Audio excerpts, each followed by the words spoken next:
Alors bonjour à tous et bienvenue à ce nouvel épisode de La foi, bien de ce que l'on entend. Mon nom est Jean-Sébastien Morin, ça me fait un grand plaisir de vous retrouver encore une fois cette semaine.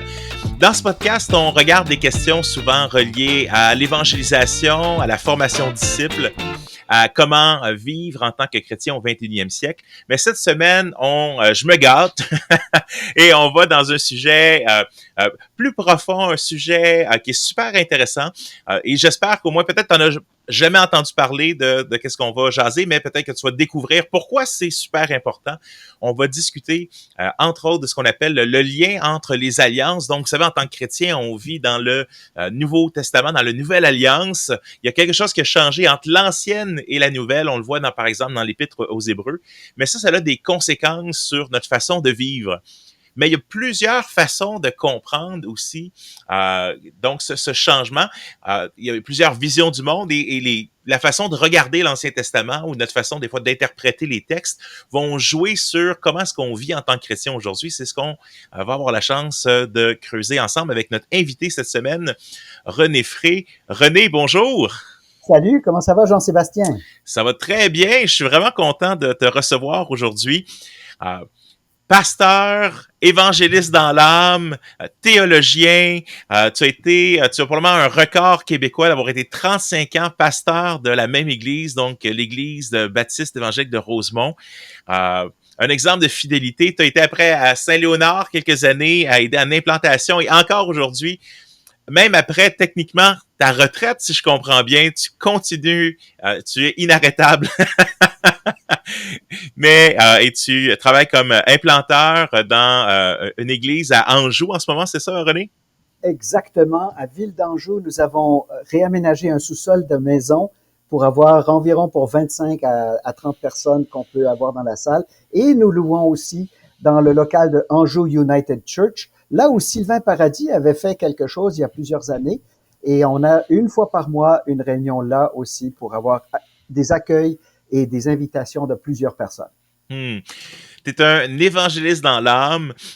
Et ça, je te réinviterai une autre fois pour jaser évangélisation aujourd'hui. Faites-vous encore du porte-à-porte aujourd'hui, René? On le fait avant la pandémie et depuis la pandémie, on fait des walkabouts. On se promène dans les endroits. Il y a 4 endroits à Ville d'Anjou, là où nous sommes, dans le cadran sud-est, où nous pouvons aller près des magasins, puis inviter les gens en personne, avec ou sans le masque, et on continue de cette façon-là. Mais c'est une chose qui est basée sur Actes 13 et 14, donc on fait rien de nouveau. Et nous évangélisons la ville pour faire des disciples et ensuite les former dans l'Église et finalement, espérons-le, former des leaders. Pour qu'une Église soit née à Ville d'Anjou, car Dieu a une stratégie urbaine. On en parlera la prochaine fois. Acte 18-10 parle, car j'ai un peuple nombreux dans cette ville. Amen. Amen. Fait que, écoute, je vais pas partir dans cette direction-là, sinon on va s'enflammer là, tous les deux à parler évangélisation. Mais ce que je trouve intéressant, c'est qu'il y a tellement de gens, tellement de pasteurs qui partent avec l'idée. Ça marche pas de parler avec des gens dans la rue ou des gens faire des suivis ou même Fait qu'on en parlera davantage, mais il y a certainement des clés parce qu'on veut rejoindre les gens aujourd'hui. Et donc, je serais intéressé de t'entendre là-dessus, mais ça, on se gardera pour une autre fois. T'as fait, si je me trompe pas, ta maîtrise à Vaux-sur-Seine? Exactement, la faculté libre de théologie évangélique avec pasteur et théologien Monsieur Henri Blocher. Et est-ce que c'est ton directeur de mémoire, Henri Blocher?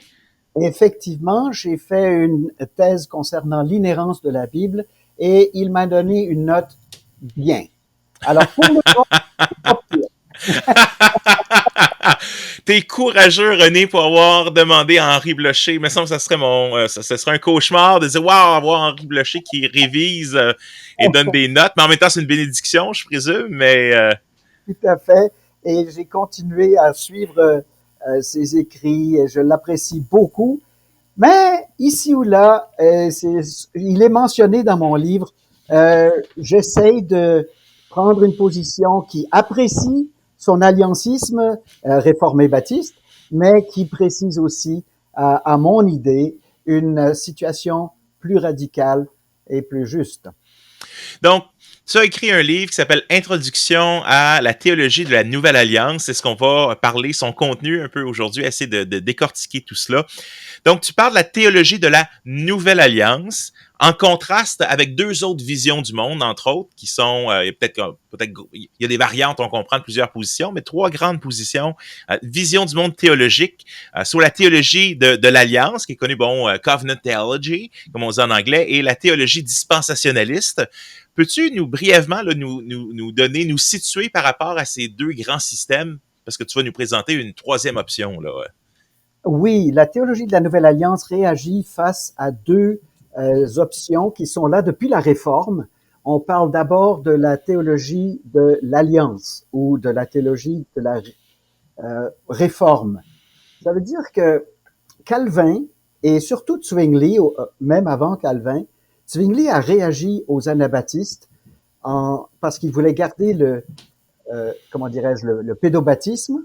Et donc, il a écrit en théorie comment il voyait que l'ancienne et la nouvelle alliance étaient liées pour faire en sorte que la circoncision corresponde au baptême et ainsi on continuait le pédobaptisme.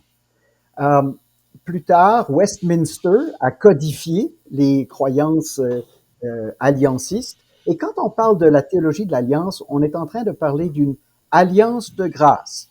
Ça, c'est le mot magique dans la théologie de l'alliance. On parle du protévangile dans Genèse 3.15 et on dit que là, il y a une promesse, mais en quelque sorte qui est l'alliance, parce que pour la théologie de l'alliance, c'est une alliance, et elle chevauche toutes les autres alliances. Elle inclut l'ancienne et la nouvelle. Donc, en quelque sorte, il y a un aplatissement, mais on peut en reparler. Ça, c'est donc la TRA. Puis, comme tu as dit, il y a aussi une nuance de la TRBA, la théologie réformée baptiste de l'Alliance, avec un certain Nehemiah Cox dans les années 1650, 60, 70, et qui a donné la confession de foi que l'Union baptiste a encore maintenant. Je parle pas de l'Union, pardon, que les réformés baptistes ont encore maintenant, la 1689, et qui est très proche de la Westminster. Alors, on est en train de parler d'une théologie, que ça soit sous sa forme réformée ou réformée baptiste, qui est très liée à des documents du XVIIe siècle et qui est très liée au calvinisme. Maintenant, je précise que je suis calviniste. 6 points. En anglais, on dit TULIP, Total Depravity, Unconditional Election, Limited Atonement, Irresistible Grace et Perseverance of the Saints, que j'ai traduit par cerise, corruption totale, élection inconditionnelle, rédemption particulière, invitation irrésistible du Saint-Esprit et, bien sûr, S pour sécurité éternelle. Je rajoute l'évangélisation universelle, puisque je vois dans Acte 18.10 qu'on a cité tantôt, parle, ça c'est la responsabilité humaine, car j'ai un peuple, ça c'est l'élection divine. Je crois que ça tient bien dans l'édifice calviniste. Alors, je suis calviniste sotériologique, mais je ne suis pas calviniste ecclésiastique ou allianciste, puisque je pense que ça n'a pas été assez réfléchi ni par Calvin ni par Zwingli. Mais je suis en train de faire la critique, tu m'as juste demandé une description. Les œuvres en Éden et fait partie de tout ce bâtiment, n'est-ce pas, allianciste. On parle d'une alliance que Dieu aurait faite avec Adam et qui serait une alliance en bonne et due forme comme toutes les autres. Et cette alliance adamique serait que, en contrepartie de son obéissance, il continuerait à avoir ou à gagner, selon le réformé auquel on parle, la vie éternelle. Et puis tout de suite après la chute, on parle de l'alliance de grâce dans le protévangile et on dit que cette alliance de grâce chevauche les alliances noachiques, abrahamiques, mosaïques, davidiques et nouvelles. Maintenant, le problème, c'est que aucune de ces expressions n'existe dans la Bible, alliance des œuvres ou alliance de grâce.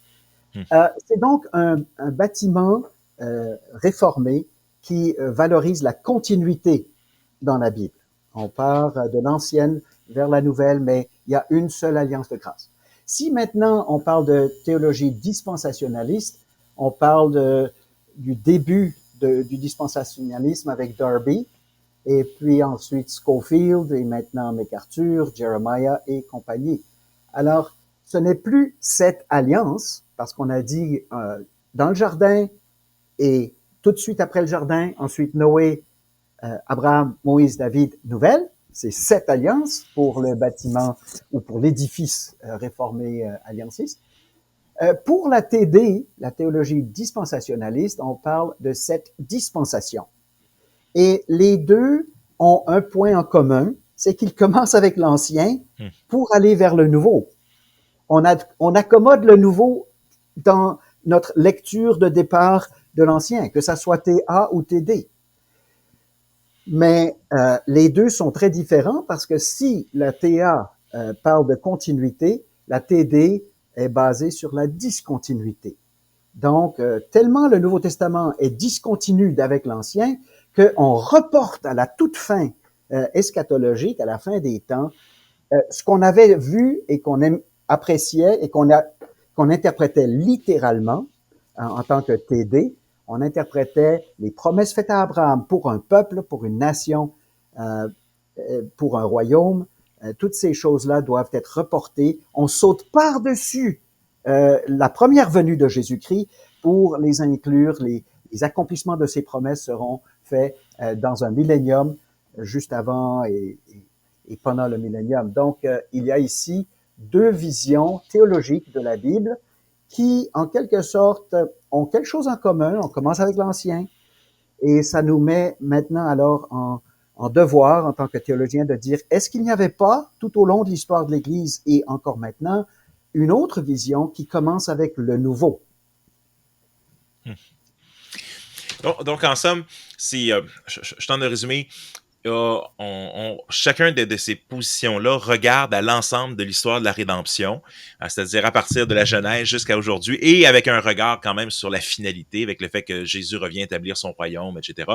Et c'est comment est-ce qu'on sépare l'histoire, parce que dans le fond, comme tu dis, ben, les réformés séparent l'histoire avec alliance de grâce, alliance des œuvres, mais il y a une seule alliance, mais en même temps, tu as une série d'alliances, alliance avec Adam, alliance avec Noé, alliance avec Abraham, alliance avec David, alliance, etc. Donc, c'est comment on sépare l'histoire un peu parce qu'on arrive dans le nouveau, c'est tellement différent qu'on se dit, mais le nouveau est une période différente dans l'histoire que les autres. Il y a des choses, par exemple, on n'a pas besoin de respecter les règles alimentaires de l'Ancien Testament, on n'est pas obligé de faire des sacrifices au temple. Donc, il y a tellement de choses différentes dans le Nouveau Testament que comment j'explique ces différences-là. Et là, théologie de l'Alliance fait des alliances différentes. Et théologie dispensationnisme appelle. Est-ce qu'ils font pas un peu la même chose? Dans un sens, en choppant l'histoire, puis parce que les dispensations fit quand même pas mal avec les différentes alliances, mais il me semble. Qu'est-ce que tu en penses? Oui, il y a un parallèle, les 7 et les 7. Ils ne se recoupent pas parfaitement. J'ai pas fait une étude précise entre ces deux autres mouvements parce que j'ai mis le plus clair de mon temps à vouloir essayer de comprendre ce qui me semble être au milieu, une vision plus juste. Mais effectivement, on découpe des périodes, des époques, et c'est normal. Il faut qu'on regarde là où Dieu est en train de parler. Ce n'est pas étanche, comme disent la TD. Ce n'est pas des périodes hermétiques, mais néanmoins, Dieu semble avoir parlé à différents temps et de différentes façons par les prophètes, mais maintenant il a parlé par son Fils.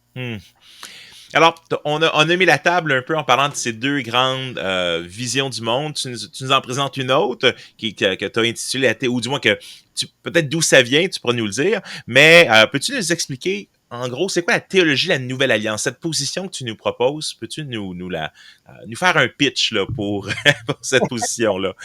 Oui, ben j'apprécie ta question et j'avoue que même si j'ai écrit 600 pages sur le livre, sur cette position, néanmoins, j'étais pas encore prêt à rapidement mettre en capsule une réponse. Qu'est-ce que c'est? Ça me fait réfléchir. Et encore maintenant, je vais donner une définition qui est pas rapide en une seule phrase ou deux ou trois. Mais la théologie de la Nouvelle Alliance ou la TNA, en anglais NCT, New Covenant Theology, Elle a ressurgi dans les années 70, 1970, avec un certain John Zenz, qui a posé une sorte de bombe dans le monde théologique en osant écrire un article qui s'intitulait Is there a covenant of grace? Y a-t-il une alliance de grâce? Et il a challengé, il a mis au défi cette compréhension allianciste, comme quoi qu'il y a une seule alliance de grâce qui inclut les deux alliances. Ça a été le début, ou je dirais le redébut, le relancement de ce qui existait déjà au temps des pères de l'Église qui réagissaient contre les Juifs, qui voulaient mettre un carcan sur la théologie, sur la Nouvelle Alliance, en disant qu'il fallait ramener l'Ancien aussi dans différentes façons.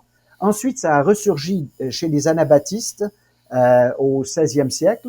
Donc, en 1525, Conrad a fait baptiser des gens dans une maison privée aux grandes dames de Zwingli, qui les a fait mettre en prison et beaucoup d'entre eux sont morts martyrs, baptisés dans la rivière Limat. Morts par baptême. Ils ont payé cher. Et puis ensuite, un siècle plus tard, les baptistes particuliers de Londres, la première génération de baptistes particuliers, avaient une théologie écrite qui ne mentionne pas la loi de Moïse, comme quoi elle aurait une prise sur ma conscience en tant que chrétien de la Nouvelle Alliance. Ça a été changé assez rapidement à l'intérieur d'un 5 décennies. Il y avait maintenant des baptistes particuliers qui ont écrit la 1689 et qui disaient oui, comme les presbytériens, comme Westminster, nous devons garder le sabbat, nous devons garder les 10 commandements, nous sommes encore sous l'emprise d'une bonne loi. Oui, elle est bonne, mais elle a été pour une période. Alors, je retourne à ce que la TNA enseigne. Elle valorise un seul dessein de Dieu, non pas une seule alliance de grâce, mais un seul dessein de Dieu, comme dit l'apôtre Paul, de réunir toutes choses en Christ. Elle est centrée sur Christ dans la Bible entière. Donc, la théologie de la Nouvelle Alliance n'est pas centrée sur les alliances, comme la TA, ni sur les dispensations, comme la TD, mais plutôt sur le christocentrisme. La première question, et toutes les théologies disent ça, mais la TNA espère être la plus radicale en disant qu'est-ce que ce passage m'enseigne sur Jésus-Christ? Pour interpréter les passages, la TNA met de côté Westminster, met de côté les notes dispensationalistes de Scofield ou MacArthur, et on demande comment ce passage est-il relié à Christ? On fait table rase de ces autres enseignements théologiques. La théologie biblique et l'histoire du salut guident la TNA. Donc, qu'est-ce que c'est la théologie biblique? Bien, on sait que la théologie biblique ne peut pas être divorcée de la théologie systématique. Mais s'il faut commencer quelque part, c'est la théologie biblique. On a une sorte de hunch, on a une supposition dans la tête. OK, il faut commencer par la révélation en Jésus-Christ. Mais ça, c'est une présupposition. Mais on commence par les passages dans leur contexte biblique et on confirme notre supposition du départ. Et ainsi, l'histoire du salut aussi nous guide. Il y a dans tout le filon de la Bible une histoire du salut que Dieu veut accomplir pour l'homme perdu. Alors, le principe fondamental de la TNA, c'est que l'Ancien Testament doit être interprété à la lumière prioritaire du Nouveau Testament. Si on prend la TD, ils sont en train de dire, les promesses faites à Abraham pour un peuple, une nation et de la terre, ça c'est inviolable, c'est un principe qui vient d'abord chronologiquement. Alors, on va commencer avec ça et puis essayer de le garder jusqu'à la fin. La théologie de la Nouvelle Alliance dit, il faut commencer par la révélation finale qui donne la bonne interprétation et maintenant on réinterprète ou on interprète l'Ancien Testament à la lumière de ce qui était donné à la fin. Car c'est Jésus lui-même qui avait cette théologie-là, croyons-nous, puisqu'il est écrit dans Luc 24, 27, Luc 24, 27, commençant par Moïse et par tous les prophètes, il leur expliqua dans toutes les Écritures ce qui le concernait. De là, le christocentrisme de la TNA. Et un peu plus loin, dans verset 44, il fallait que s'accomplisse tout ce qui est écrit de moi dans les trois parties du canon de l'Ancien Testament, dans la loi de Moïse, dans les prophètes et dans les psaumes. Donc, tout l'Ancien Testament est un témoin de ce qui devra être accompli de Jésus-Christ. Et c'était inscrit, alors il leur ouvrit l'esprit afin qu'ils comprissent les Écritures. Alors, quand on comprend les Écritures, c'est en quelque sorte un système théologique de compréhension des Écritures, mais ça commence avec Jésus-Christ et son commentaire que toutes les Écritures témoignent de lui. On prend vraiment au sérieux cette priorité-là. Et maintenant, on dit, eh bien, en passant de l'Ancien au Nouveau Testament, qu'est-ce qui arrive? Donc, il y a trois choses qui arrivent. Il y a discontinuité, on le met au début. L'Ancienne Alliance était pour Israël. Ça veut dire que nous sommes dans un nouvel état de choses. La TA dit, oh, c'était juste un renouvellement. Ils disent pas juste, mais ils disent, c'était un renouvellement. Alors, on n'est pas d'accord, il y a discontinuité. L'Ancienne Alliance était pour Israël, pour le peuple que j'ai fait sortir de l'Égypte. Ensuite, il y a un deuxième principe, pas juste discontinuité, mais il y a continuité. Donc, la TNA ne méprise pas l'Ancien Testament. La TNA n'est pas antinomien. La TNA ajuste sa théorie à ce qu'on voit dans l'Ancien Testament, mais en voyant ces choses-là comme étant des types, des allégories, des préfigurations, des trajectoires, et qui sont accomplies dans la Nouvelle Alliance, accomplies en Jésus-Christ et dans l'enseignement des apôtres. Donc, il y a discontinuité, mais il y a continuité. Jamais la Nouvelle Alliance va nier il peut y avoir abrogation, oui, mais il n'y aura pas de contrariété entre la Nouvelle Alliance et l'Ancienne. Les deux grands commandements de Jésus-Christ sont le résumé de toute la loi et de tous les prophètes. Alors, on est en présence d'une continuité intègre parce que Jésus-Christ fait cette continuité-là. Lui qui était né sous la loi, il amène maintenant son enseignement, qui est la dernière lumière, plus éclatante, bien sûr, que l'ancienne. Et puis, il y a un troisième principe. Donc, continuité, discontinuité, mais il y a aussi transformation. Et souvent, les choses comme le sabbat, n'est-ce pas, ou la hutte de David dans Amos, elle est transformée dans la conversion des païens dans Acte 15. Donc, on a une transformation quand on passe de l'ancien au nouveau. Et j'aime bien cette image de la chenille et du papillon. Si on dit, où est la chenille que j'ai vue hier dans la forêt? Ah, je vois un papillon. Ah ben, voilà la chenille. Mais c'est le papillon. Oui, oui. Ça veut dire qu'il y a un même ADN, mais il y a eu transformation entière. C'est une nouvelle créature, en quelque sorte. Et on voit que la théologie de la Nouvelle Alliance amène quelque chose de radicalement nouveau. Alors, il y a combien d'alliances à ce moment-là? Oh, 5. Parce que les 5 sont dites être des alliances. Il y a celle de Noé, il y a celle d'Abraham, il y a celle de Moïse, il y a celle de David et il y a la nouvelle. Celle dans le jardin n'est jamais nommée une alliance et celle du protévangile est dite comme presque comme un avertissement à Satan. Mais c'est une promesse qu'un jour, la descendance de la femme écrasera la tête, n'est-ce pas, du serpent. Ça veut dire qu'il n'y a pas là une alliance comme voudrait l'ATA, c'est une promesse. Est-ce qu'il y a une continuité entre ces alliances-là? Tu sais, la théologie réformée la théologie d'alliance va dire, ben, c'est la même alliance qui grandit et qui continue d'une certaine manière. Est-ce que c'est la même chose pour la TNA? Est-ce que l'alliance avec Noé et l'Abraham, il y a cette continuité? Non, le premier principe de la discontinuité enlève toute espérance de faire un beau schéma de continuité entre l'alliance abrahamique et l'alliance mosaïque et la nouvelle alliance. Ces trois-là sont traités dans Galates chapitre 3. Nous allons le voir dans un instant pour une autre de tes questions. Mais il y a bien sûr cohérence dans toutes les alliances, mais on ne peut pas faire un schéma de continuité. Notre frère Steve Wellum parle dans l'alliancisme progressif de devoir d'abord étudier toutes les alliances, et il inclut l'alliance adamique, malheureusement, Et c'est un bon livre, très bon Hmm. pour la TNA.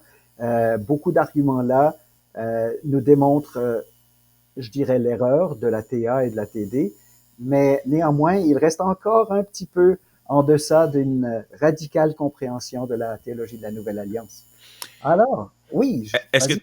est-ce que tu dirais que la théologie de la Nouvelle Alliance est plus proche des dispensationalistes ou ou de la théologie de l'Alliance, des réformés?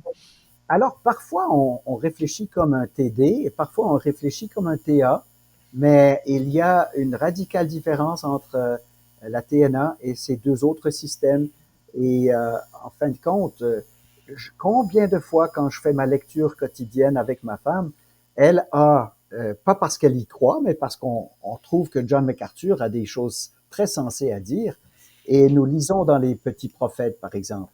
Et voilà que Sharon va dire, ah ben il y a une note ici, ça va vers le millénium. Il y a une note ici, ça va vers la grande tribulation. Il y a une note ici, c'est le dernier antichrist. Tandis que quand on regarde dans son contexte, on peut très bien et mieux rendre complet et accompli ces prophéties-là dans la première venue de Jésus-Christ, lorsqu'il est venu pour accomplir ces choses-là. Oui, il y a parfois des rebondissements plus long terme et éternels, c'est indéniable, mais une grande majorité des choses que MacArthur et compagnie font mettre dans l'avenir. Alors, un TNA n'est pas vraiment un TD en déguisement. Hmm. Est-ce que, à ce moment-là, est-ce que est-ce que on doit être nécessairement à 1000 pour adhérer à la TNA ou est-ce que c'est une on va dire, c'est quelque chose qui vient en option sur ton auto, là? Alors, en premier commentaire là-dessus, avant de retourner à terminer la définition de la TNA, mais en 1000, moi je préfère de beaucoup, je pense que tu le sais peut-être, le terme en millénarisme. EN plutôt que A. Parce que le A ne décrit pas vraiment la position. Le A dit, il n'y en a pas de millénium. Mais c'est pas la position. La position dit, nous sommes dans le Hmm. millénium, spirituellement parlant, depuis la croix de Christ jusqu'à son retour, sauf pour un petit temps où l'Antéchrist va avoir la liberté ou la permission de mettre le chaos. Puis c'est là que Christ revient. Mais depuis la croix, nous sommes dans un millénium spirituel et je préfère appeler ça le en-millénarisme. Maintenant, est-ce que tous dans la TNA sont en millénaristes? Non. Et c'est ce qui fait la diversité de la TNA. Il y a, comme Fred Zaspel, par exemple, qui a écrit New Covenant Theology avec Tom Wells, eh bien, il est peut-être pas dispensationaliste, mais certainement prémille historique ou classique. Et il croit qu'il y a un avenir pour Israël. Euh, la majorité des TNAistes sont en millénaristes. Pour répondre à ta question, est-ce que tu promets que je termine la Oui, oui, définition? vas-y, certainement. Merci. Donc, Jésus a traité ou il a instauré, on peut dire un de ces deux verbes, la nouvelle alliance. C'est le gérant, c'est le négociateur, c'est celui qui agit comme le garant de la nouvelle alliance. Comment est-ce qu'il l'a fait? Par son sacrifice, et il a dit à la veille de sa mort, cette coupe est la nouvelle alliance en mon sang qui est répandue pour vous. Ça, c'est la parole clé dans Luc 22, 20. Luc 22, 20. Et par cette expression, il accomplissait une ancienne prophétie cardinale dans tout l'Ancien Testament, la prophétie de Jérémie 31, 31. Voici les jours viennent où je ferai une alliance nouvelle. Alors, on voit deux phrases, une dans l'Ancienne et une dans le Nouveau, qui sont hyper importantes et qui nous amènent au terme la nouvelle alliance. Nous y sommes. Elle avait été prophétisée.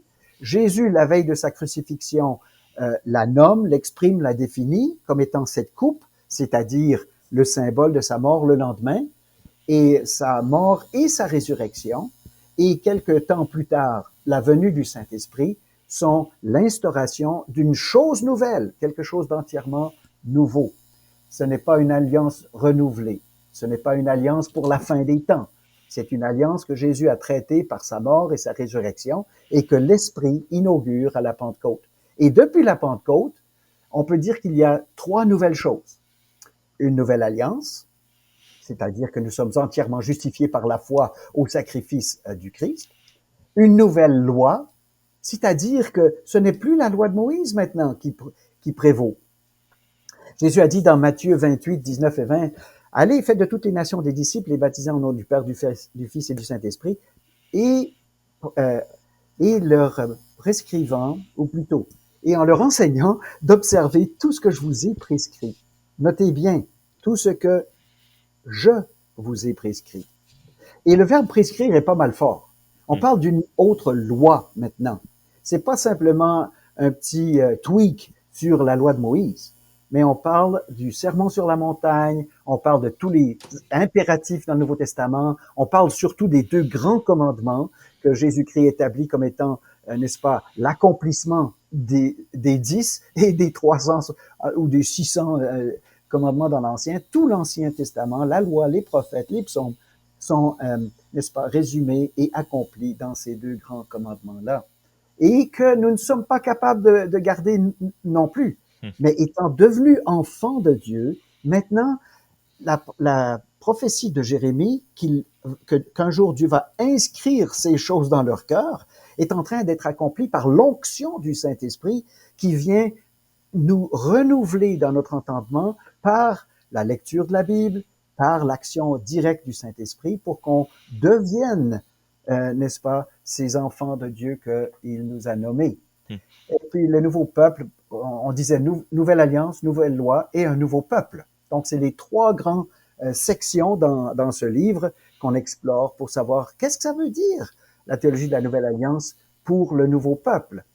Alors, au contraire de la TA, nous ne disons pas que tous ceux qui sont baptisés bébés font partie de la nouvelle alliance.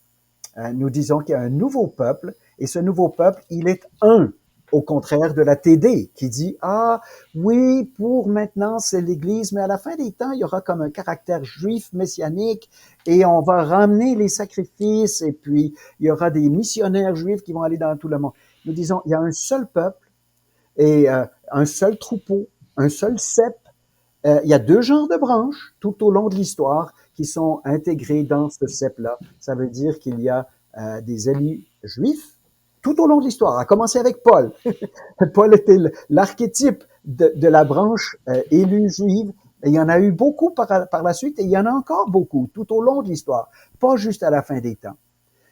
Et s'il y en a à la fin des temps en masse, gloire à Dieu. Je ne l'attends pas parce que je ne le vois pas dans mon Nouveau Testament.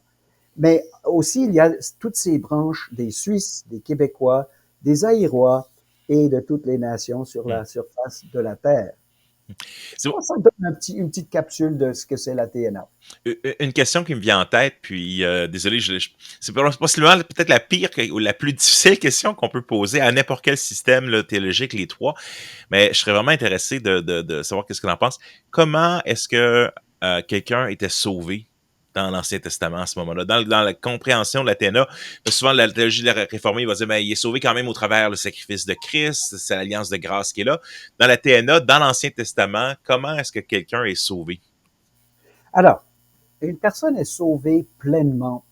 Il faut être sans embâche. David avait l'Esprit de Dieu. Abraham avait l'Esprit de Dieu. C'était des nés de nouveau, en quelque sorte. Ils ne le savaient pas, ils n'employaient pas ce langage-là, mais ils avaient un cœur nouveau et ils avaient deux choses. David avait deux choses. Abraham avait une chose. Abraham n'avait pas encore la loi, mais David avait les deux. Et il fallait que David garde la loi, qui le condamnait et en même temps qui donnait un stopgap, une sorte de petit détour pour le garder jusqu'à ce que la vraie brebis arrive. Et bien sûr, les sacrifices de la loi mosaïque devaient être gardés par les vrais croyants, par tout Israélite en passant. Mais en plus, David devait croire au Messie à venir. Le Fils de Dieu était à venir. Et puis, plus on va dans l'Ancien Testament et plus il est défini comme finalement dans Ésaïe, le serviteur souffrant, dans Zacharie, celui qui va entrer dans Jérusalem sur le dos d'un âne. Mais ils étaient vraiment sauvés.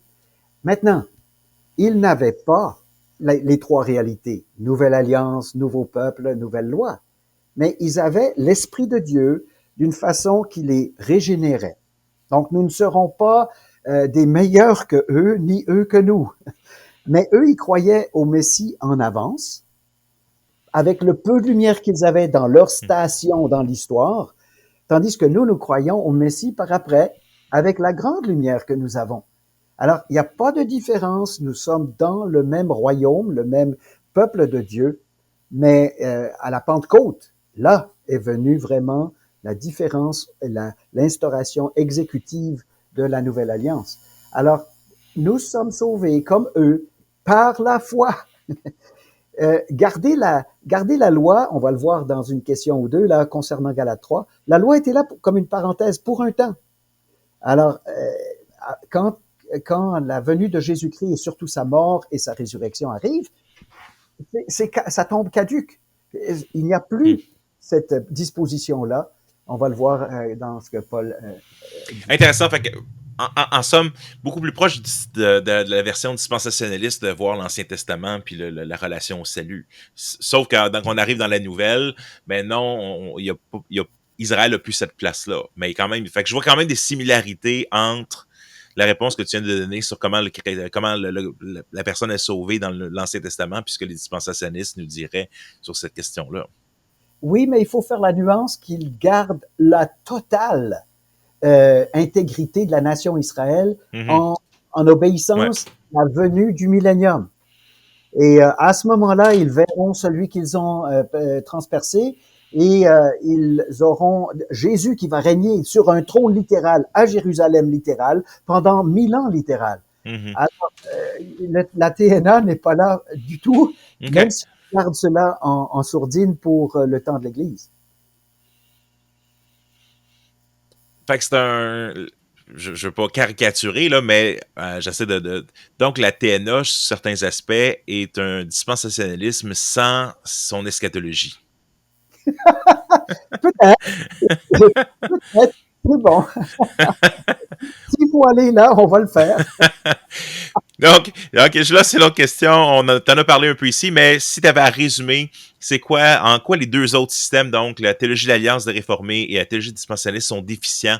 C'est quoi tu dis? C'est pour ça qu'on met ça de côté. La TA aplatit les deux testaments. La TD l'interrompt de façon abusive. Okay. La TA aplatit les deux testaments parce que les anabaptistes suisses ont introduit le baptême des professants en 1525. On se rappelle que Luther a cloué ses thèses en 1517.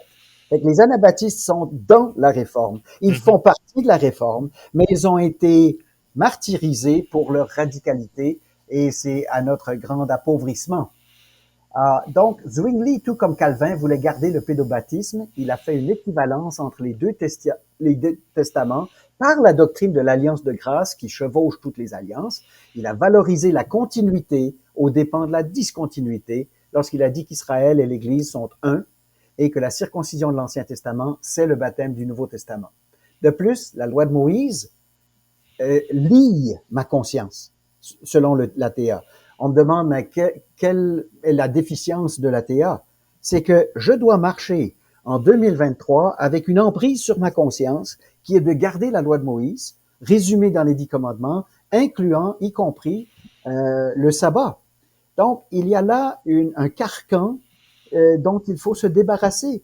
Et le livre aux Galates nous parle en quelques mots de certains carcans qui ont été encore plus exagérés que ce que je décris avec la TA, mais néanmoins, nous sommes sous la liberté chrétienne. Galates, c'est l'épître de la liberté. Et on doit secouer, n'est-ce pas, ces dispositions qui étaient pour un temps. Alors, de plus, cette loi qui lie la conscience nous oblige à apprendre par cœur les 10 commandements, vivre dans la hantise des 10 commandements. Et c'est bon. Écoute, les 10 commandements sont bons. Je dois tenter de les vivre, mais devine quoi, si je garde les 2 grands commandements que Jésus-Christ est en train d'écrire dans mon cœur et ma conscience, je suis en train d'accomplir ces 10-là et tous les autres de l'Ancien Testament. Donc, pourquoi ramener une vieille outre quand il y a du nouveau vin? qu'il faut mettre dans de nouvelles outres.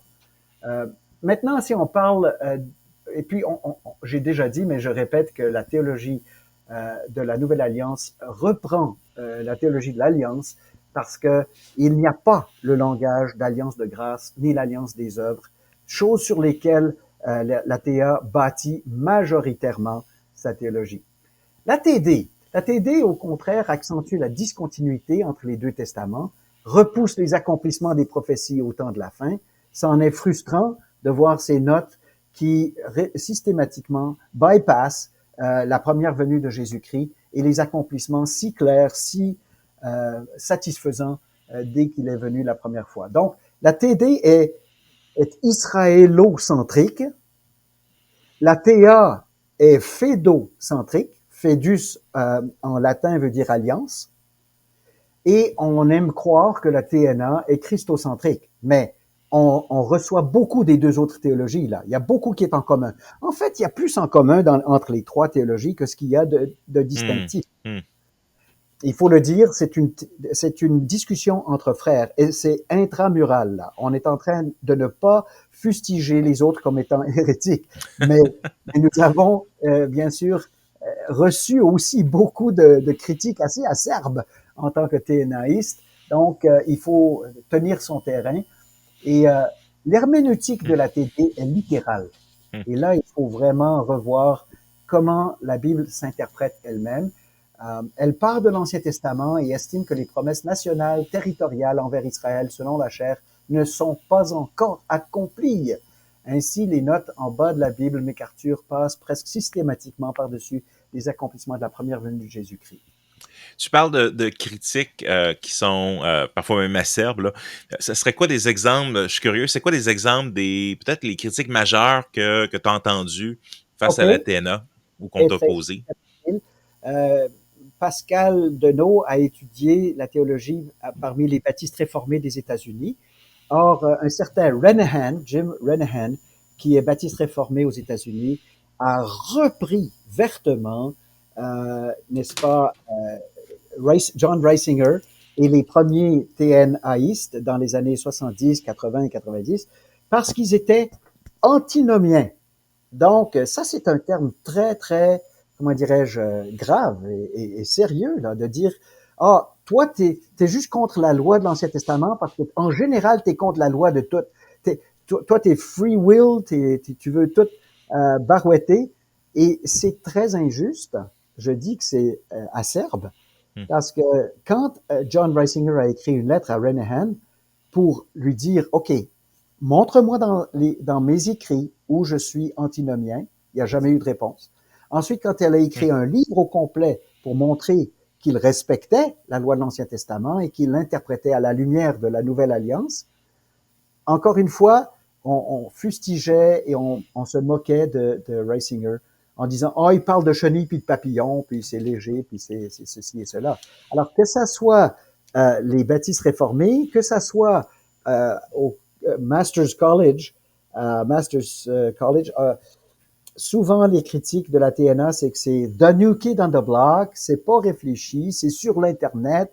Alors, c'est pourquoi j'ai voulu écrire quelque chose qui était un peu sérieux pour essayer de codifier ce que j'ai lu dans ces auteurs que j'apprécie, essentiellement depuis l'an 2008, quand je suis allé à John Bunyan Conference aux États-Unis. John Bunyan Conference existe depuis longtemps. Don Carson était là dans ces années.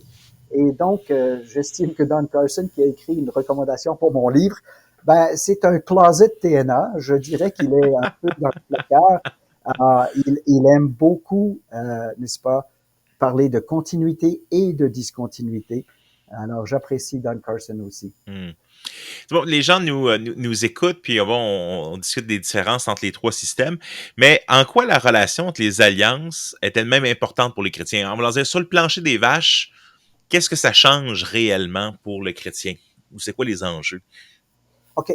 L'apôtre Paul, lui, nous démontre l'importance de respecter la séquence des alliances. Le chrétien a à étudier comment Dieu a travaillé dans les différentes époques. Et on le voit dans Galates 3. Et si tu permets, on peut prendre un instant ou deux, fait référence à Galates chapitre 3 et voir 3 alliances que Paul traite et il les met chacune à sa place relative. Donc, il parle de l'alliance abrahamique, il parle de l'alliance mosaïque et il parle de la nouvelle alliance. À ne pas confondre. Donc, nous avons au verset 6 où Paul pose le principe fondamental de la justification par la foi. Ça n'a jamais changé. La justification par la foi est le moyen d'entrer dans le royaume de Dieu. Et pas n'importe quelle foi. Oh, j'ai la foi, donc j'ai un bon cote ou quotient de foi. C'est pas juste, c'est pas ça. C'est la foi en le Messie. La foi dans le Messie qui va venir ou dans la foi dans le Messie qui est venu. C'est cette foi-là qui sauve et qui justifie. En quelque sorte, au verset 6 que je lis maintenant nous donne cet enseignement-là. Comme Abraham crut à Dieu, et cela lui fut imputé à justice. Donc, il y a ici une imputation, un calcul de la justice de Dieu sur Abraham, même avant que Jésus-Christ vienne. Il a cru aux promesses de Dieu concernant une descendance. Et Paul va spécifier le genre de foi dans le Messie dont il est question un peu plus loin. Ensuite, on voit au verset 8 qu'il fait appel à l'alliance que Dieu a faite avec Abraham et il affirme que la promesse, toutes les nations seront bénies en toi. Cette promesse-là, eh bien, elle vise le salut des païens. C'est ce qu'on voit au verset 8. L'Écriture, prévoyant que Dieu justifierait les païens par la foi, a d'avance annoncé cette bonne nouvelle à Abraham. Toutes les nations seront bénies en toi. Donc, Paul est en train de montrer le lien entre ce qu'Abraham a fait comme foi dans ce que Dieu lui promettait et ce que les Galates, dans la Turquie moderne, faisaient quand ils écoutaient la prédication messianique de Paul et qu'ils croyaient, sans avoir passé par la circoncision, garder le sabbat, donner sa dîme, etc. Ils ont cru en Christ et ils sont sortis de l'idolâtrie et du paganisme et ils ont été pleinement les enfants d'Abraham, les régénérés, le peuple de Dieu, sans embâge et sans déclassification en deuxième palier. Donc, ils sont maintenant bénis, les Galates sont bénis, les Québécois sont bénis, les Suisses sont bénis. Paul répète cette même vérité au verset 14. Verset 14, afin que la bénédiction d'Abraham eût pour les païens son accomplissement en Jésus-Christ et que nous reçussions par la foi l'esprit qui avait été promis. Alors là, l'esprit qui avait été promis, c'est pas à Abraham, mais c'est à Ézéchiel 36, où nous voyons que l'esprit sera donné, l'esprit va venir. Et donc, Paul est en train de faire un rapprochement, un raccourcissement de l'histoire en parlant de la foi d'Abraham et incluant des éléments de la Nouvelle Alliance qui viennent plus tard chez les prophètes. Mais dans ce verset 8, alors, est répété au verset 14, c'est une affirmation. Et puis ensuite au verset 16. Au verset 16, Paul interprète la promesse qu'Abraham serait béni en sa postérité. Alors là, il prend le singulier de sa postérité et il fait, on pourrait le voir comme un jeu de mots, mais c'est très profond dans la théologie de l'apôtre Paul qu'il interprète sous la direction du Saint-Esprit que ce singulier zéra en hébreu, sperma en grec, descendance ou postérité est au singulier et il applique cela directement à Jésus-Christ, un seul descendant d'Abraham. Comme quoi que la promesse à Abraham, ça peut avoir eu des répercussions pour la terre, pour la nation, pour le royaume, pour le peuple, mais en fin de compte, le centre de toute cette alliance abrahamique, ça visait Jésus-Christ, qui serait celui qui bénirait toutes les nations. Il est la postérité. Et derrière lui, derrière Jésus-Christ, il y a tous nous autres qui sommes en Christ, le peuple de Jésus-Christ. Donc, nous sommes aussi la postérité, mais d'abord en Jésus-Christ, qui est au singulier ici. C'est très significatif ce qui se passe là au verset 16. Or, les promesses ont été faites à Abraham et à sa postérité. Il n'est pas dit « et aux postérités », pluriel, comme s'il s'agissait de plusieurs, mais en tant qu'il s'agit d'une seule, et à ta postérité, c'est-à-dire à Christ. Alors, Paul est très clair dans sa christologie, son christocentrisme. Alors, au verset 17, Paul démontre maintenant comment l'alliance mosaïque, okay, il a parlé de l'alliance abrahamique qui mène à l'alliance nouvelle, dans un chemin direct, mais par un chemin qui est promesse, puis ensuite accomplissement. Donc, il y a une promesse qu'il faut attendre, et puis quand Christ arrive, et surtout sa mort et sa résurrection, et la venue du Saint-Esprit, oups, bingo, accomplissement. OK, donc il y a un lien direct, sans interruption, entre l'alliance abrahamique et la nouvelle. Mais il faut distinguer, et Paul distingue. Il y a la promesse, mais ensuite il dit quand la foi arrive. Qu'est-ce qu'il veut dire par la foi? Ben, Abraham avait la foi. Mais comment est-ce que la foi peut arriver? Ben, là, il donne un contenu au mot la foi qui est plus nouvelle alliance, nouvel évangile. Quand elle arrive, ça veut dire qu'il y a quelque chose qui est promis, et puis des centaines d'années plus tard, il y a quelque chose qui arrive. Entre les deux, il y a l'alliance mosaïque. Et verset 17, Paul démontre comment l'alliance mosaïque découle de celle avec Abraham, parce que Dieu a fait des promesses multiples à Abraham. Il a fait un shotgun approach. Ça veut dire qu'il a parlé de la descendance d'Abraham. D'abord, il y avait Ismaël. Ensuite, il y avait Isaac, mais Isaac a eu, n'est-ce pas, 2 enfants, puis ensuite, il y en a eu 12. Il y a comme tout un développement qui est là. Et Dieu est en train de dire à Abraham, j'ai différentes provisions ou dispensations ou dispositions serait le meilleur mot. Dans mon alliance abrahamique, il y a différentes dispositions. Et une de ces dispositions, c'est que viendra quelques 400 ans et quelques plus tard, un certain Moïse qui va codifier ce que Dieu promettait à Abraham pour Israël. La loi de Moïse est pour Israël. Donc, il y a des répercussions pour nous. Nous apprenons à connaître sur le Sinaï qui est Dieu et quelle est sa sainteté et comment il renferme toute chose sous le péché, comment la loi me condamne autant que ça condamne un juif. Je ne peux pas sortir de la condamnation de la loi mosaïque parce que si je ne garde pas toute la loi, si je brise un seul de ces commandements-là, je suis coupable de tout. J'en sors pas. Mais le temps est venu maintenant où il n'y aura plus cette petite provision temporelle de mettre un agneau à mort sur des pierres. Maintenant, Dieu va mettre à mort son fils. Et il y a un début et il y a une fin. Nous lisons au verset 23. Écoutez bien maintenant parce que le verset 24 doit être retraduit. Alors, 23. Avant que la foi vînt, ça veut dire avant que l'évangile, avant que la nouvelle alliance vienne, nous étions enfermés sous la garde, le mot garde dans Louis II, la garde de la loi.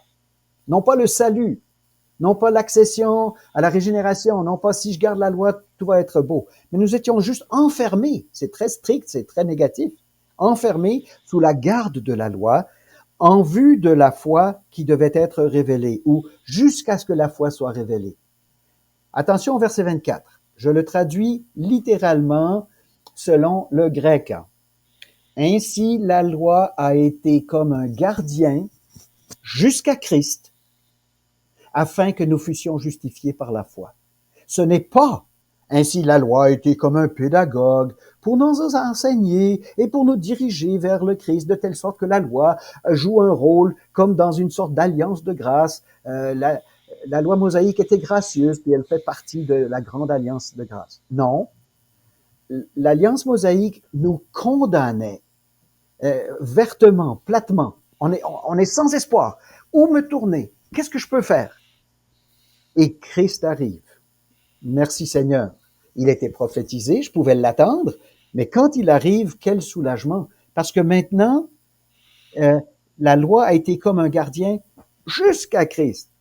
J'insiste, c'est eis Christon, jusqu'à Christ. Et il faut lire l'article de Pierre Constant dans la revue théologique de Sembec pour se rendre compte des temporalités dans Galates et du fait qu'il ne s'agit pas d'une continuité ici, mais d'une discontinuité. C'est jusqu'à Christ. Et quand Christ arrive, et il le dit dans le verset 25, la foi étant venue, nous ne sommes plus sous ce gardien. pas sous ce pédagogue. Le mot pédagogos en grec est mal traduit. C'est devenu pédagogue dans notre parler de 2023. Mais à l'origine, ça voulait dire un gars qui garde l'élève pour les parents. Il faut qu'il aille à l'école. Mais le travail du gardien, c'est juste de garder le gars. Pas de l'enseigner, de le garder. Donc, la loi a eu un rôle de tutelage, si on peut dire, mais même tutelage, ça implique l'aspect enseignement. J'aime pas ce mot-là. C'est pas pédagogue, c'est pas tuteur, c'est pas précepteur, c'est gardien. Donc, Paul parle de l'alliance de Abraham, qui est la promesse. À l'intérieur de cette alliance-là, il y a comme une parenthèse, une sous-alliance, où nous devons maintenant garder la loi, si nous sommes juifs, pour ceux qui ont été sortis d'Égypte. Mais il y a une fin à cette disposition-là, et Paul en parle. Ce n'est plus maintenant au verset 10, on retourne au verset 17. Voici ce que j'entends. Une disposition que Dieu a confirmée antérieurement ne peut pas être annulée. Donc, Abraham ne peut pas être annulé parce que Moïse est venu. Ainsi, la promesse rendue vaine par la loi survenue 430 ans plus tard. Ce n'est qu'une autre disposition rajoutée pour la sagesse de Dieu, pour que le peuple sache où il en est, quels sont les paramètres, voici les règles du jeu. Et c'est instructif pour nous. On comprend mieux le salut à cause de l'alliance mosaïque. Mais elle ne nous gère pas, elle ne nous gère plus. Elle est un bel exemple, elle peut être instructive historiquement, elle est ramenée, quelques-uns de ces 10 commandements sont ramenés dans le Nouveau, mais jamais comme loi, mais plus comme illustration, comme arrière-plan, argument soutenant, et toujours, ou presque toujours, avec un commentaire qui explique, par exemple, si Abraham devait hériter d'Israël et la Palestine, ou les grands paramètres du Nil jusqu'à l'Euphrate, dans Éphésiens, ce même commandement est ramené, et maintenant c'est la terre entière. Alors on voit que le Nouveau Testament réinterprète l'Ancien et n'amène pas un renouvellement de la loi mosaïque. Ce que je trouve intéressant en t'écoutant, René, c'est j'ai l'impression que l'interprétation que tu nous présentes de Galates 3, c'est un peu comme si la théologie dispensationaliste avait eu un enfant avec la théologie de l'Alliance. Parce qu'on parle à la fois, tu as cette dimension que la promesse est le fil conducteur, donc qui est l'alliance essentiellement, et le fil conducteur qui nous amène vers Christ, avec le vocabulaire d'une parenthèse qui a souvent été dans la théologie des dernières décennies et peut-être l'expression exclusive des dispensationalistes, je dirais souvent, c'est quelque chose qu'ils utilisent souvent pour parler du temps de l'Église, où ils vont dire, on met une parenthèse, une fois que la parenthèse est finie, mais là, on retourne à ce qui était avant. Mais quand même, tu utilises ce terme de parenthèse. Donc intéressant de voir vraiment le mariage, donc, un peu des deux. Ce qui en ferait, peut-être, s'il y avait un spectrum entre des trois positions, j'ai l'impression que la TNA serait dans le milieu. Un peu je sais pas si tu seras d'accord avec ça, c'est vraiment au milieu entre la théologie dispensationaliste et la théologie de l'Alliance. Tout à fait. Et nous avons un cousin. Et il sera le 28 dans le matin. Steve Wellum, je l'ai invité à venir donner sa vision des choses avec ce qu'il appelle l'alliancisme progressif. Alors, je le mets peut-être du côté, si j'avais une charte, un graphique avec mes mains ici, je me vois sur l'écran, puis c'est difficile de dire droite ou gauche. Si je commence avec, n'est-ce pas, à ma gauche, quand je regarde par là, eh bien, j'ai la théologie de l'Alliance. Il y a une grande barre, parce que Steve Wellum n'est pas allianciste.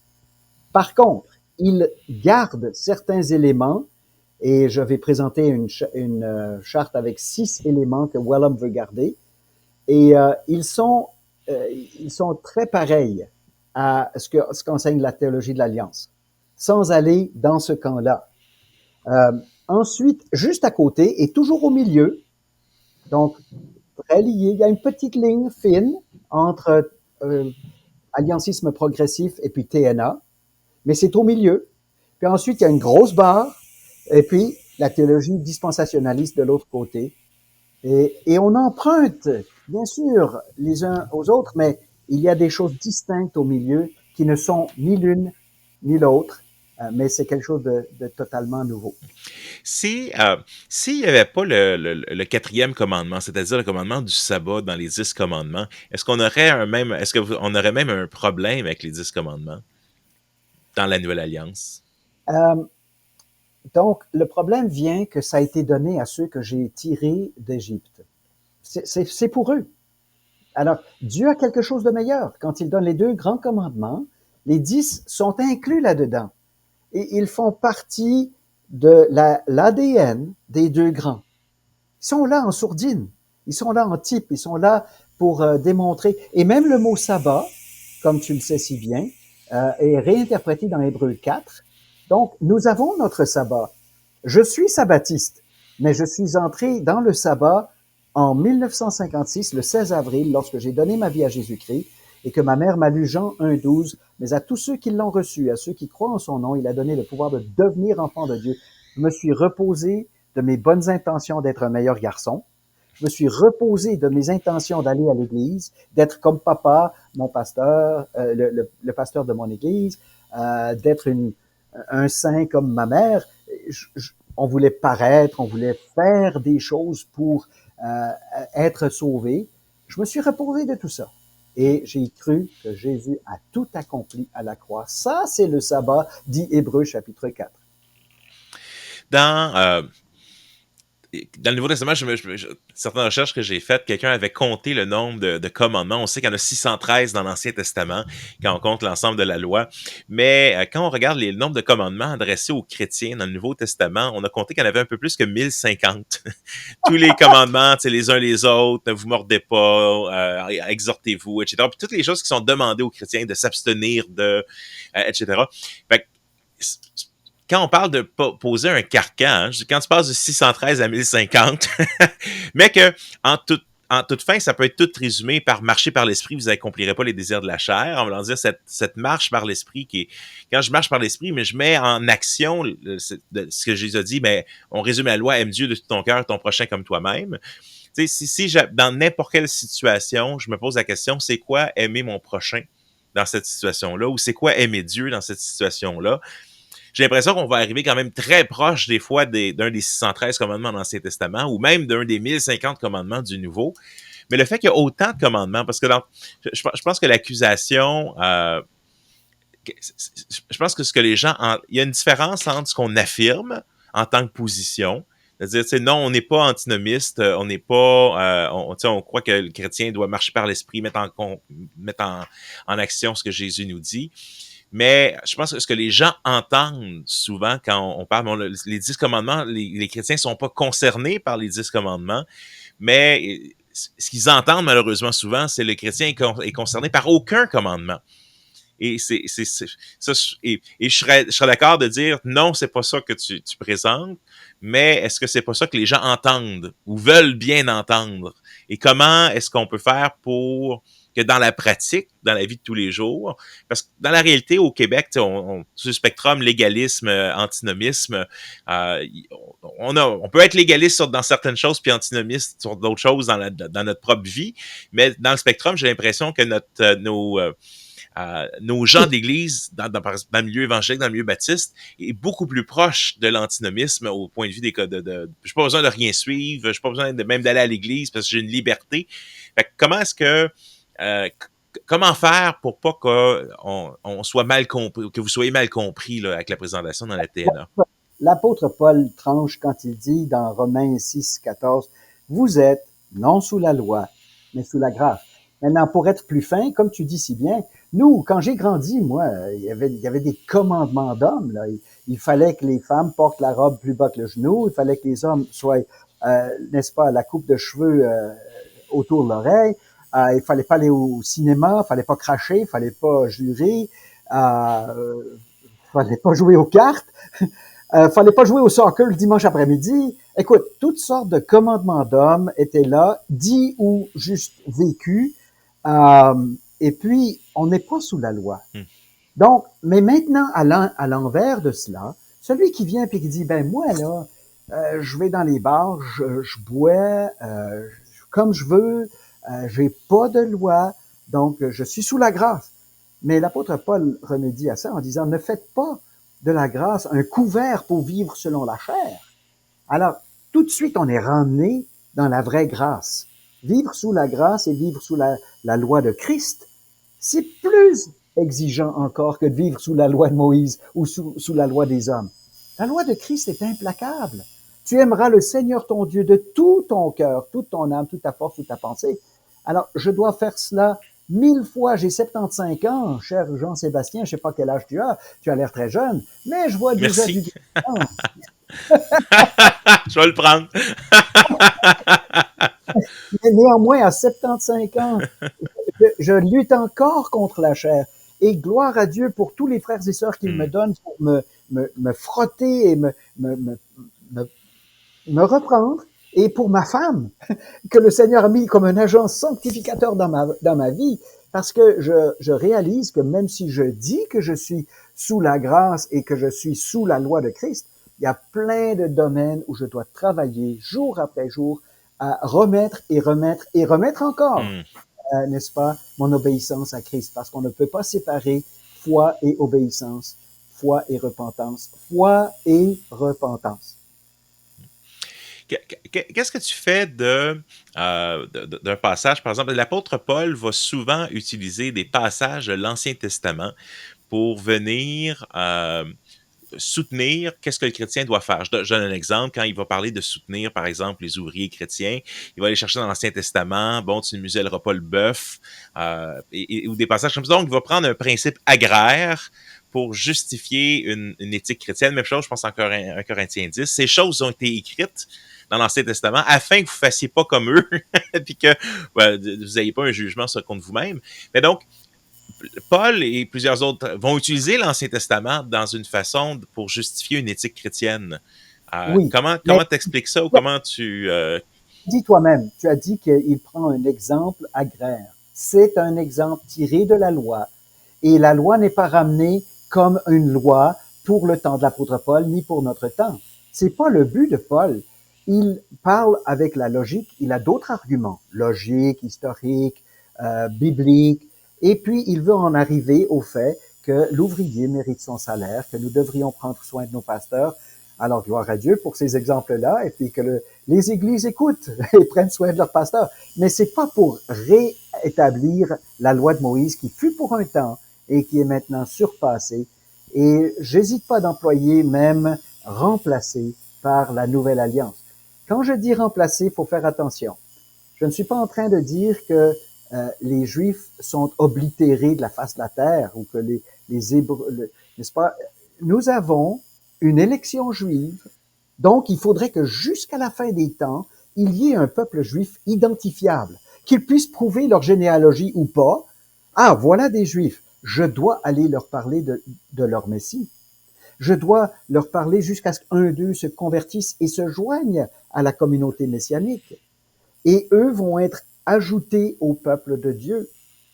Mais en aucun cas est-ce que je dois dire, ah ben, je vais alors garder le samedi, puisque ça va peut-être faciliter le fait que d'autres juifs vont venir à Christ. Non, ne divisons pas le corps de Christ. Nous sommes un seul corps, et je pense que c'est un appauvrissement lorsque certains chrétiens se subdivisent. C'est un appauvrissement lorsqu'on dit qu'il faut garder le sabbat selon la TA. C'est un autre appauvrissement lorsqu'on dit selon la TD qu'il faut, il faut qu'on se réunisse le samedi pour respecter les festivals, les lois juives, etc. L'Église doit être enrichie par la liberté de ces deux branches qui s'ajoutent au peuple de Dieu tout au long de l'histoire. René, on peut trouver ton livre sur le site de Publications chrétiennes, entre autres. Il se trouve aussi dans les librairies. Je prends pour acquis. Est-ce que c'est la meilleure façon d'aller sur le site de Publications chrétiennes pour se le procurer ou il y a d'autres manières? OK, donc Publication chrétienne est l'éditeur et il le vend. Il y a aussi Amazon.ca, on peut l'avoir, et on peut l'avoir en format Kindle à Amazon. Le prix est dans une trentaine de dollars, mais jusqu'à la fin du mois de janvier, je garde le privilège de donner le prix de lancement à 25 $. Donc, j'en ai encore quelques copies. On peut m'écrire renefray@hotmail.com. On peut aller sur le site de Ville d'Anjou, ça veut dire evanjou.ca. On peut me téléphoner, 514-577-70-74. On peut te contacter pour avoir mes coordonnées. Et soit que je l'envoie par la poste ou bien qu'on fasse un point de rencontre. Pour le mois de janvier, il est encore à 25 $. Super. Tu donnes un cours. Peux-tu nous parler un peu? Donc, tu donnes un cours à Sembec, qui s'est ouvert à tout le monde qui veulent venir le suivre, puis qui ont intérêt. Peux-tu nous parler un peu? Vous êtes plusieurs professeurs, plusieurs dates. Peux-tu nous parler un peu du format et un peu, mousse ça un peu, là, parce qu'on aimerait savoir beaucoup de gens qui s'intéressent à ton cours. Oui. Aujourd'hui, après le programme, je vais renvoyer sur mon réseau de Facebook, mais on peut trouver sur le site de Sembec toutes les prescriptions et les formules d'inscription pour ce cours. Alors, c'est 4 samedis. On commence le 28 février.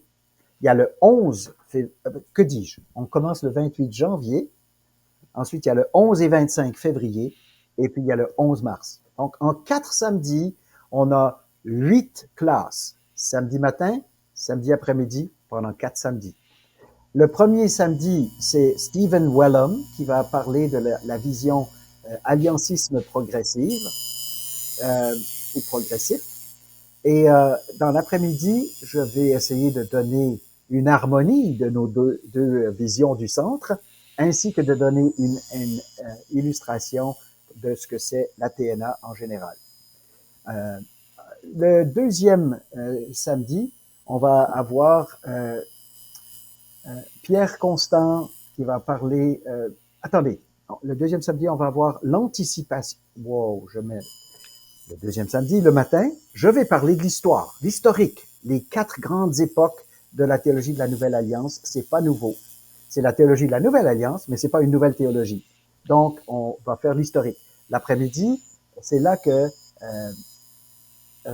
Richard Chouinard va enseigner sur l'anticipation de la Nouvelle Alliance dans l'Ancien Testament. Et c'est tellement enrichissant de faire cette étude-là.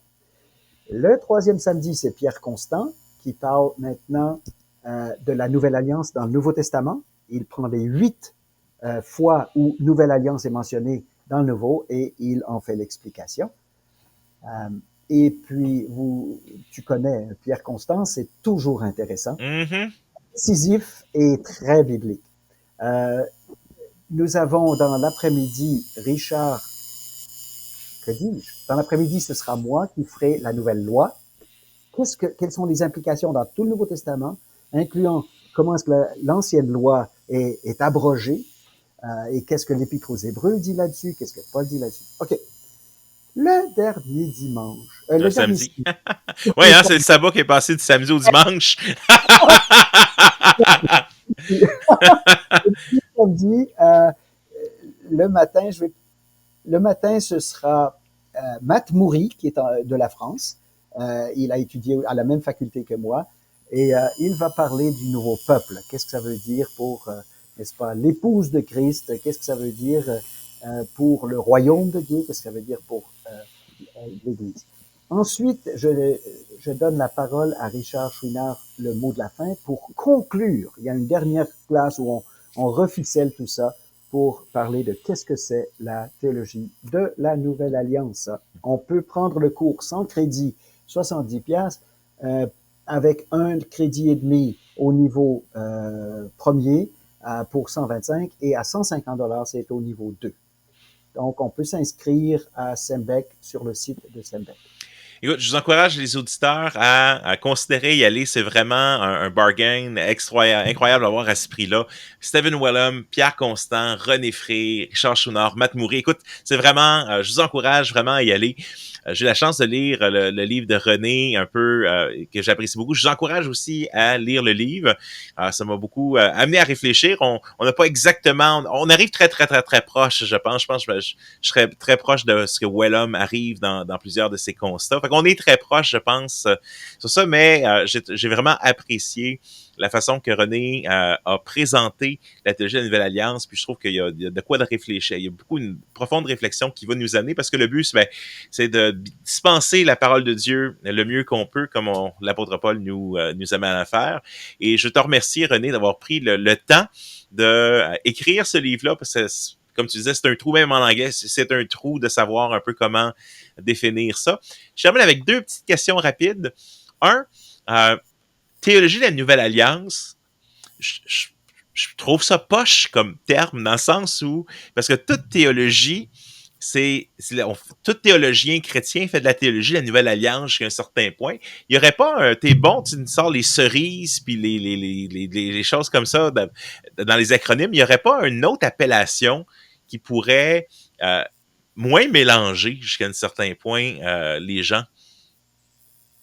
On pourrait l'appeler la théologie de l'image et de l'accomplissement, ou la théologie christocentrique, ou la théologie de la dernière révélation.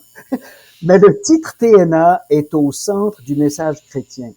C'est cette coupe qui est la nouvelle alliance en mon sens, et cela accomplit, voici les jours viennent où je ferai une nouvelle alliance. À mon sens, c'est pas poche, mais c'est plutôt très biblique, Ancien et Nouveau Testament, et c'est une théologie de cette nouvelle alliance-là. Tout converge vers Jésus-Christ, qui est le garant de la nouvelle alliance. Et c'est ce qu'on voit dans Hébreux 1.1. Tu le connais bien. Après avoir autrefois, n'est-ce pas, révélé sa volonté par les prophètes de diverses façons et plusieurs différents moments, il a maintenant, dans ces derniers temps, parlé par le Fils. Et c'est l'expression en huios.